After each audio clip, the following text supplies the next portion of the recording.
అమలాపురానికి ఒక విశేషం. మీ లలితా జ్యువెలరీ అమలాపురానికి వచ్చేసింది. డిసెంబర్ 16న బ్రహ్మాండమైన ప్రారంభోత్సవం. లలితా జ్యువెలరీ. ఇప్పుడు ఎవరికి ఊరికే రావు. సో మనమైతే లలితా జ్యువెలర్స్ 52nd బ్రాంచ్ అమలాపురంలో అయితే ఉన్నాం. మరి ఇక్కడ ఎలాంటి కలెక్షన్ ఉంది ఏంటి అనేది ఆయన మాటలో తెలుసుకుందాం. హలో సార్, ఇక్కడ ఎలాంటి కలెక్షన్ ఉండబోతుంది? 52nd బ్రాంచ్ సక్సెస్ఫుల్ గా కంప్లీట్ అయిపోయింది. సో ఇలా ఏమేం కొత్త మోడల్స్ ఉండబోతుంది? Sir first of all cube వాళ్ళందరికీ కూడా శుభాకాంక్షలు అండి.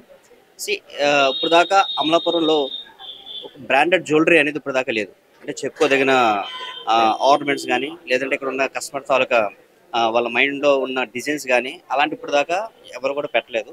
చిన్న చిన్న షోరూమ్స్ మాత్రం ఉన్నాయి. మొదటిసారిగా అమలాపురంలో మనం లలితా జ్యువెలరీ కొత్త న్యూ షోరూమ్ ఇంత బ్రాండెడ్ జ్యువెలరీ అనేది మనం స్థాపించాము. ఇక్కడ ఫస్ట్ మనం మెయిన్ ఆర్నమెంట్స్ ఏంటంటే కస్టమర్స్ తాలూకా మైండ్ సెట్ని బట్టి సో ఇక్కడ కొంచెం డిఫరెంట్ డిజైన్స్ అనేది కూడా కొంచెం కస్టమర్స్కి ఎక్కువ వీళ్ళ తాలూకా ఫీడ్బ్యాక్ తీసుకొని వీళ్ళకి ఏ టైప్ ఆఫ్ జ్యువెలరీ కావాలి, ఏ టైప్ ఆఫ్ మోడల్స్ ఉండాలి, ఎంత వెయిట్ నుంచి కావాలి, సో అవన్నీ కూడా ఫీడ్బ్యాక్ తీసుకొని ఫస్ట్ టైం ఇక్కడ అనుకున్నటువంటి డిజైన్స్ అన్ని కూడా మనం కొత్తగా ఇనాగ్రేషన్ చేయడం జరుగుతుంది. సో మన దగ్గర ఏంటంటే చిన్న వస్తువు దగ్గర నుంచి చిన్న ఆర్నమెంట్ దగ్గర నుంచి పెద్ద ఆర్నమెంట్ వరకు ప్రతి ఒక్క జ్యువెలరీ కానీ డిఫరెంట్ కలెక్షన్ కానీ మనం కొత్తగా మనం స్టార్ట్ చేయడం జరుగుతుంది. దాంతోపాటు ఇక్కడ చూసారంటే ఇక్కడ ఇలాంటి షోరూమ్ అనేది ఎక్కడ కూడా మనం చూడాలి. ఓకే, అది కూడా అమలాపురం చాలా చిన్నది అంటారు, బట్ చిన్నదని కాదు, బట్ కస్టమర్స్ వాళ్ళకి బేస్ అనేది ఎక్కువ ఉంటుంది. సో మనం వచ్చిన తర్వాత మిగతా జ్యువెలర్స్ అనేవి కూడా రావడానికి ఒక ఫ్రంట్ ఫుట్ అనేది మనం వేయడం జరుగుతుంది. ఇంకొకటి ఏంటంటే ఇక్కడ మీరు చూసారంటే యాంబియన్స్ అని కూడా మనకు విశాలంగా ఉండడానికి కస్టమర్ చూసే విధంగా అందరూ కూడా కన్వీనియంట్ ఉండడానికి మనం పెద్ద జ్యువెలరీ అనేది మనం స్థాపించడం జరిగింది.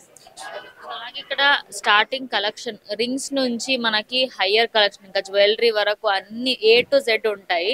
సో ఇక్కడ మనకి రింగ్స్ అంటే అమలాపురం అనగానే చాలా మంది ఏంటి అంటే అరే ఇక్కడ తక్కువ బడ్జెట్ ఎక్స్పెక్ట్ చేస్తారు, ఎక్కువ బడ్జెట్ తీసుకోరు అనే మిస్కన్సెప్షన్ ఒకటి ఉంది. మరి దాని గురించి ఏమంటారు? సో అలా లేదండి, ఎందుకంటే ఇప్పుడు అన్ని కూడా మారినాయి.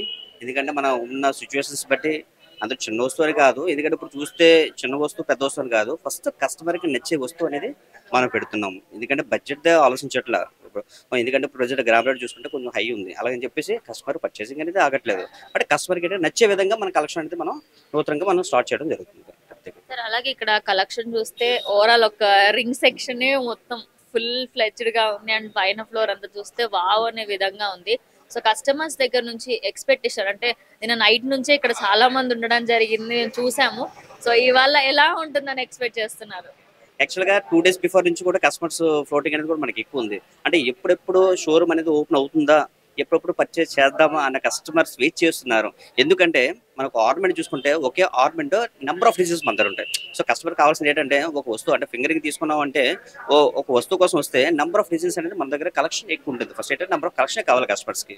సో దాంతోపాటు అనుకున్న వెయిట్ రేంజ్ అనేది మన దగ్గర అవైలబుల్ ఉంటుంది. అమలాపురంలో మీరు అన్నట్టు నిజంగానే అంటే అవసలోళ్ళు వాళ్ళు చేసినవి తప్పించి పెద్దగా అరే ఇది పెద్ద షోరూమ్ అన్నట్టుగా అయితే ఎక్కువ మట్టుకు లేవు. ఇది ఫస్ట్ షోరూమ్ అనుకుంటా ఇంత గ్రాండ్ ఓపెనింగ్ తోని ఉండడము. చాలా మంది ఏంటంటే అటు వెళ్తున్నారు, వేరే ఊర్లోకి వెళ్ళి తెచ్చుకోవాల్సిన పరిస్థితి.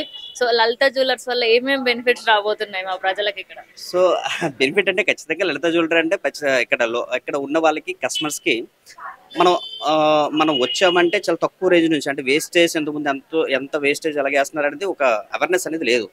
మనం ఫస్ట్ వచ్చిన తర్వాత ఒక కస్టమర్కి అవేర్నెస్ తీసుకురావడానికి వచ్చాం మనం. అంటే డబ్బులు ఎండి గారు చెప్పినట్టు డబ్బులు ఎవరికి ఊరికనే రావు, అదే కాన్సెప్ట్తో ఇప్పుడు ట్రాన్స్పరెంట్గా ఉంటుంది మనం వచ్చిన తర్వాత. ఎందుకంటే మనం డైరెక్ట్గా పిక్ చేస్తాం, ఇమేజ్ ఇస్తాము, దాంతోపాటు ఎస్టిమేట్స్ ఇస్తాము, 10 షోరూమ్స్లో కంపేర్ చేయడానికి ఇస్తాం. అంటే ఒక కస్టమర్ని అవేర్నెస్ తీసుకురావడం కోసం మనం ముందుకు వచ్చాం, అంటే ఒక స్టెప్ ముందుకు వచ్చాం. సో అమలాపురం వచ్చేసరికి ఇక్కడ ఏదైనా వస్తువు కొనాలన్నా లేదంటే మ్యారేజ్ ఏమైనా ఉండాలన్నా ఎర్లీ కాకినాడ కానీ రాజమండ్రి కానీ మన షోరూమ్స్కి వెళ్ళే విధంగా ఉంటుంది. ఎందుకంటే మన ట్రావెలింగ్ కానీ లేదంటే కస్టమర్స్ చాలా ఇబ్బంది పడుతున్నారని చెప్పేసి వాళ్ళకి ఫీడ్బ్యాక్ని బట్టి ఇక్కడ మనం స్టార్ట్ చేయడం జరుగుతుంది. అమలాపురంలో స్టార్ట్ చేయడం జరిగింది already. Okay ma'am, thank you so much.